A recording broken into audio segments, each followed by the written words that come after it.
आजादी लड़कर हासिल होती है, मांगकर नहीं। শ্রী চরণেশু নেতাজি, আজ আপনাকে একটা খোলা চিঠি লিখতে ইচ্ছে করলো। আমাদের বাড়ির দোতলার ঘরে আপনার একটি ছবি আছে, সাদা ঘোড়ার পিঠে আপনি।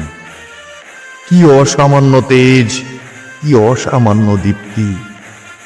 বলা যায় সেই ছবি থেকেই আপনাকে জানার প্রবল আগ্রহ জন্মালো আমার মনে। তারপর ইতিহাসের পাতায় আপনাকে পেলাম, আর কিছু প্রশ্ন স্থায়ীভাবে বসে গেল আমার মনে।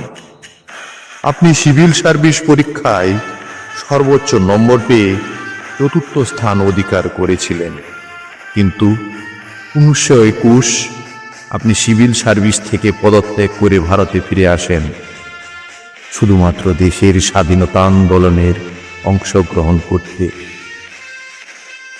সেদিন সেই চাকরি থেকে পদত্যাগ না করলেও আপনি একটি সুখের জীবন পেতেন।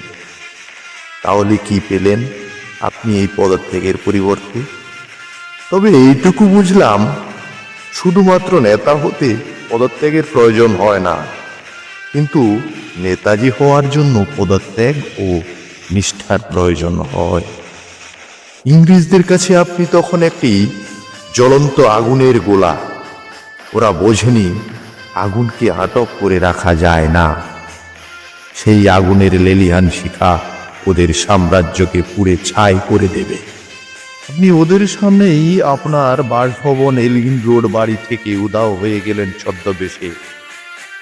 যা ছিল ভারতবর্ষের ইতিহাসে বিরল ঘটনা। তারপর উত্তর পশ্চিম সীমান্ত প্রদেশের গিরিপথ দিয়ে আফগানিস্তান, সেখান থেকে জার্মানি, ইউরোপ হয়ে জাপানে।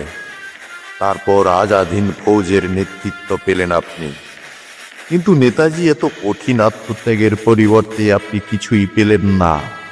স্বাধীন ভারতের পতাকা উঠল আপনাকে ছাড়াই। হয়তো আপনি শুধুমাত্র নেতা হতে চাইলে আপনাকে এই দেশ ছেড়ে পালিয়ে যেতে হতো না, কিন্তু আপনি তো নেতাজি। সেই শির দ্বারা তারপর আর একটাও পেল না এই দেশ। আজ আপনার জন্মদিনের প্রাক্কালে দাঁড়িয়ে চিৎকার করে বলতে ইচ্ছে করছে, আমাদের নেতাজির জন্ম মৃত্যুর ঊর্ধ্বে, আমাদের নেতাজি চিরতারণ্যের প্রতীক। আমাদের নেতাজির মৃত্যু হয়নি এবং কখনো হবে না।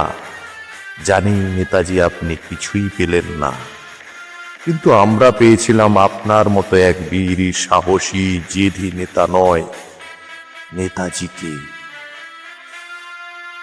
জানি আপনি আর কখনো আসবেন না ফিরেই ভারতবর্ষে, কিন্তু আপনার তেজের জ্যোতি ছড়িয়ে পড়ুক সমস্ত তরুণ প্রজন্মের মধ্যে।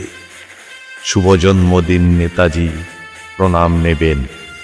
জয় হিন্দ, বন্দে মাতারাম।